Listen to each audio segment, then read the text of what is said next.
Israel Iran మధ్య కాల్పుల విరమణ ఒప్పందం జరిగిందంటూ అమెరికా అధ్యక్షుడు డొనాల్డ్ ట్రంప్ ప్రకటన దేశీయ మార్కెట్లకు మంచి బూస్ట్ ఇచ్చింది. ఉదయాన్నే భారీ లాభాలతో ట్రేడింగ్ ప్రారంభించాయి. సెన్సెక్స్ ఏకంగా 900 పాయింట్లకు పైగా ఎగబాకి 82,700 పాయింట్ల దగ్గర ట్రేడ్ అవుతోంది. నిఫ్టీ 260 పాయింట్లకు పైగా గెయిన్ అయింది. 25,200 మార్క్ దాటి ట్రేడ్ అవుతోంది. డాలర్తో రూపాయి మార్కం విలువ కూడా 68 పైసలు పెరిగి 86.10 దగ్గర ట్రేడ్ అవుతోంది. దాదాపు అన్ని రంగాల షేర్లు లాభపడుతున్నాయి. ఆటో, బ్యాంకింగ్, మెటల్, ఐటీ షేర్లు 1% పైగా పెరిగాయి. రియాలిటీ, హెల్త్ కేర్ రంగ సూచీలు కూడా లాభాల్లో రన్ అవుతున్నాయి.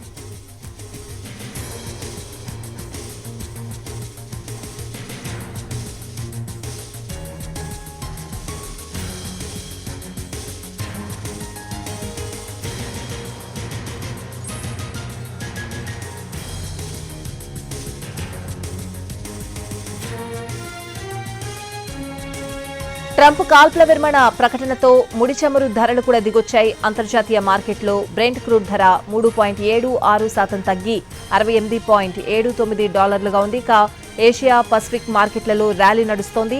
ఒక్క చైనా సూచీ మాత్రం ఫ్లాట్ గా కొనసాగుతోంది.